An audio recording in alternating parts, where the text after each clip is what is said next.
কি দৃষ্টান্তমূলক বক্তব্য ডক্টর মোহাম্মদ ইউনূস দিলেন, কি ভাষা, কি মাধুর্যতা, কত সুন্দর করে ঈদগাহে দাঁড়িয়ে ডক্টর মোহাম্মদ ইউনূসের মতো একজন মানুষ, এই বয়োজ্যেষ্ঠ মানুষটি আপনাকে আমাকে কাউকে ভুলে না গিয়ে এত সুন্দরভাবে অ্যাড্রেস করে সমগ্র জাতিকে ঐক্যবদ্ধ করলেন।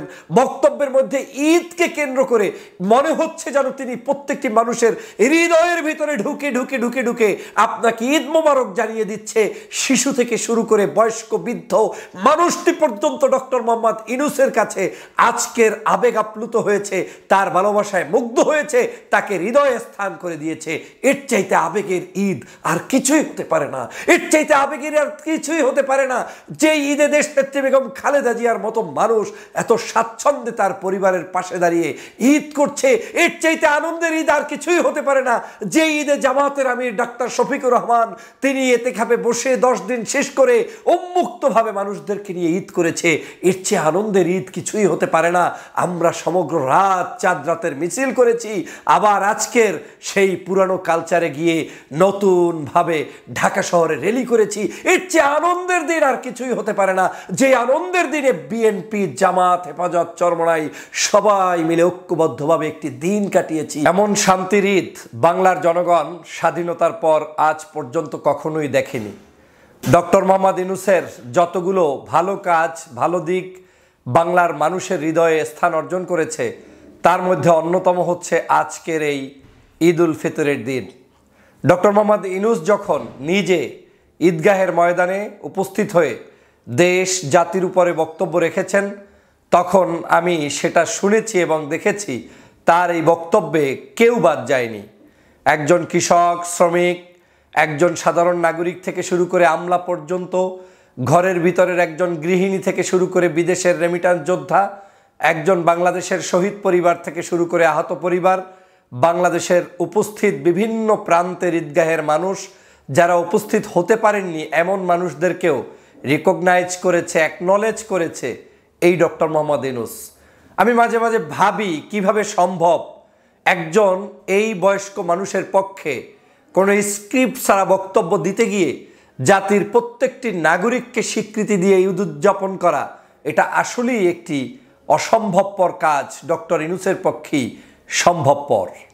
ডক্টর ইউনূস সাহেবের এই গত মাত্র 8 মাসের মধ্যে বাংলাদেশের বিভিন্ন আলোচনা হয়েছে, সমালোচনা হয়েছে, কিন্তু আমরা দেখছি গত রমজান মাস থেকে শুরু করে ডক্টর মোহাম্মদ ইউনূস প্রেমী হয়ে যাচ্ছে বাংলার প্রত্যেকটি অলিতে গলিতে সাধারণ মানুষ। এখন মানুষই প্রশ্ন তুলছে, এমন শাসকই আমাদের দরকার, এমন মানুষই আমাদের দরকার, এমন মানুষকেই দীর্ঘমেয়াদে আমাদের পাশে রাখা দরকার। আমি ভাবি আমরা এবছরের ঈদ এত সুন্দর পেয়েছি, না জানি আগামীর কোনো ঈদ এরকম আবার আসে কি না সেটা নিয়ে আমার বেশ সন্দেহ হয়। তবে আশা সারতে রাজি নই। আমি চাই এরকম ঈদ আমাদের জীবনের প্রত্যেকটি বছরই আসুক, এবং যতদিন এই বয়স্ক রাজনীতিবিদরা, বিশেষ করে ডক্টর মোহাম্মদ ইউনূসের মতো মানুষরা আমাদের মাঝে জীবিত থাকবেন, ততদিন যেন তাদেরকে আমরা হাসি খুশির ভিতরেই বরণ করে নিতে পারি। বাংলাদেশের এবছরের ঈদ উৎসবগুলো একটু খেয়াল করেছেন কিনা আপনারা? একটি মজলুম পরিবারের শ্রেষ্ঠতম দিন ছিল আজকের এই দিন। খেয়াল করে দেখেন মজলুম পরিবারটিকে। দেশনেত্রী বেগম খালেদা জিয়া শেখ হাসিনার কারণে জুলুম অত্যাচারের শিকার হয়ে দেশের ভিতরে থেকেও পরিবারের সাথে ভালোভাবে ঈদ করতে পারেনি, তথা তার সন্তান তারেক রহমান, তার নাতি, তারপরে তার আত্মীয় স্বজন, তার পুত্রবধূ, কারো সাথে তার দেখা হয়নি। নির্জনে কাটিয়েছেন, কখনো ঘরের কোণে কাটিয়েছেন, কখনো ক্রন্দনরত অবস্থায় কিনা কাটিয়েছেন। সেই দুর্দশার দিনগুলো যখন আপনার মনে পড়বে তখন মনে হবে তিনিই মজলুম। দেশনেত্রী বেগম খালেদা জিয়া আজ এই প্রথম লন্ডনে গিয়ে তার পরিবারের সাথে, তারেক রহমান সাহেবের সাথে, তারেক রহমানের মেয়ের সাথে, তারপরে তারেক রহমানের সহধর্মিণীর সাথে একত্রে ঈদ করতে পেরেছে, এবং তাদের যে ঈদের ছবিটি ভাইরাল হয়েছে সেটা ছিল অসাধারণ। এই যে ভালোবাসার জায়গাটা তৈরি করে দিতে পেরেছে বাংলাদেশের এক ঝাঁক মেধাবী তরুণরা, এবং শহীদের রক্তের বিনিময়ে বাংলাদেশ অর্জিত হয়েছে বিদায় আজকের এই পরিবারটিও একটি সুন্দরভাবে ঈদ করতে পেরেছে। বাংলাদেশে 2013 সালের শাহবাগ তৈরি করে কিছু মানুষদেরকে অন্যায়ভাবে ফাঁসির কাস্টে ঝুলিয়েছিল। এই পরিবারের কে কোথায় ছিল কারো খোঁজ ছিল না।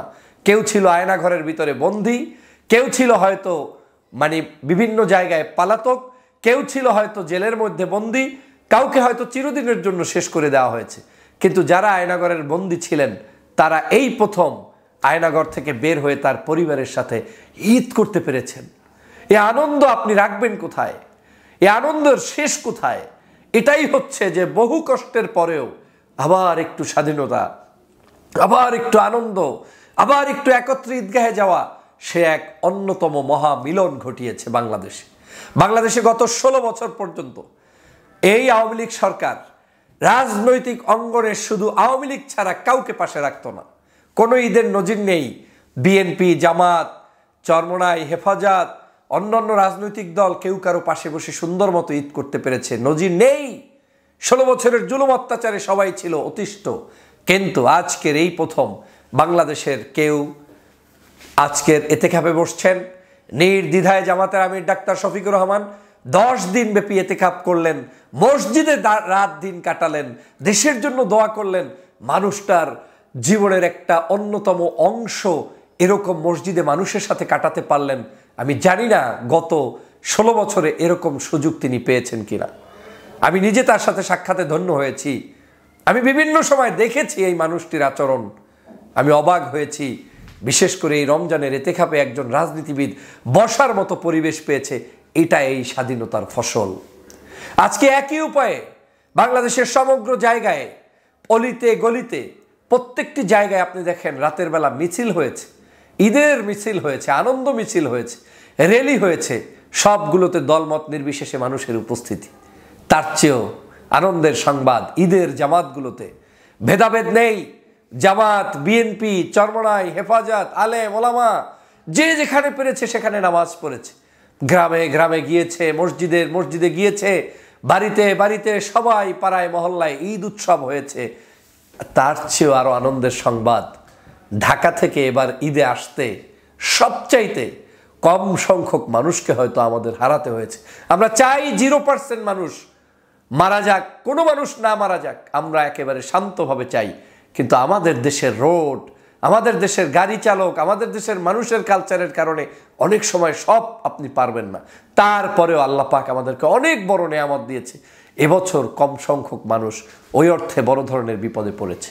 তারপরেও যারা ইতিমধ্যেই রাস্তাঘাটে শহীদ হয়েছে, মৃত্যুবরণ করেছে, সবচেয়ে একটি পরিবারকে বলতেই হয়, সেটা হচ্ছে মঠবাড়িয়ার অঞ্চলে রাস্তায় একটি অ্যাক্সিডেন্ট ঘটেছে। এক মায়ের 4টি সন্তানের মধ্যে একজন গত বছর মারা গিয়েছেন রমজানে, আর এইবার আবার 3 জন বাসে গাড়ির নিচে চাপা পড়ে হুন্ডায় 3 ভাই অ্যাক্সিডেন্ট করেছে। কি মানে মর্মান্তিক ঘটনা, কিন্তু কিছুই আমাদের হাতে নাই। এই বেপরোয়া গাড়ি, এই বেপরোয়া ড্রাইভারদের কারণে আজকের এরকম মৃত্যুর কোলে ঢলে পড়তে হয়েছে। আমি এই পরিবারটির জন্য আপনাদের কাছে দোয়া চাই, দেশবাসীর কাছে দোয়া চাই। আল্লাহ তাকে জান্নাতুল ফেরদাউস নসিব করুক, এবং তার মাকে, আমি জানি না মা বেঁচে থাকবে কিভাবে, 4 সন্তানের 4 সন্তানই হারিয়ে গিয়েছে, এই মাকে দুনিয়ায় হেফাজত করুক। যে প্রসঙ্গ বলতেছিলাম, যে বাংলাদেশের সমগ্র জায়গায় এই যে ঢাকা থেকে এত লক্ষ লক্ষ মানুষগুলো আজ এই ঈদ উদযাপনের জন্য বাড়িতে আসলেন, প্রত্যেকেই এক আনন্দ নিয়ে আসলেন। কোনো হই হুল্লোড় নেই, ট্রেনে কোনো চাপাচাপি নেই, কারো জানলার ফাঁক থেকে উঠে ছিটে বসতে হয়নি। সবাই যার যার সিট নিয়ে নিশ্চিত বাড়িতে গন্তব্যে পৌঁছতে পেরেছে। এটাই ছিল এবছরের সবচেয়ে মজার ঈদের আনন্দ। তার চেয়েও আরো সুন্দর আনন্দের দিক হচ্ছে আপনার বাংলাদেশের সকল ব্যবসায়ীরা কাপড় চোপড় ব্যবসা বাণিজ্য করে এত আনন্দময় ঈদ এবছর কেটেছে, তারা নিজেরা তাদের সকল কিছু বিক্রি করতে পেরেছে। এটা ছিল আনন্দ। আরো আনন্দ শুনবেন, বাংলাদেশে 3000 কোটি টাকা আমরা আমাদের পার্শ্ববর্তী দেশ ভারতকে দিই।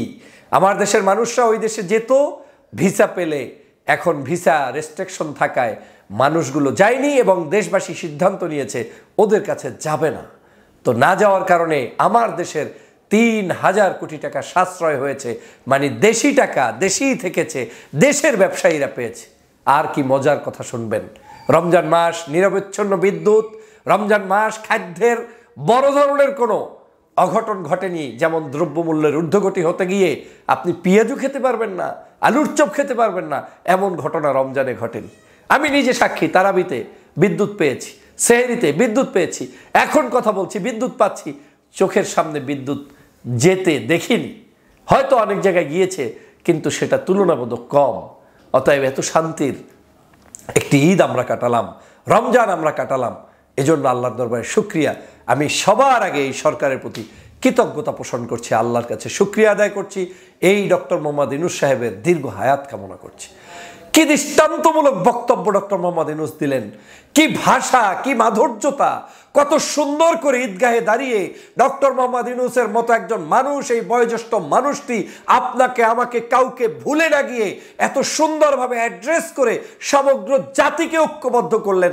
বক্তব্যের মধ্যে ঈদকে কেন্দ্র করে মনে হচ্ছে যেন তিনি প্রত্যেকটি মানুষের হৃদয়ের ভিতরে ঢুকে ঢুকে ঢুকে ঢুকে আপনাকে ঈদ মোবারক জানিয়ে দিচ্ছে।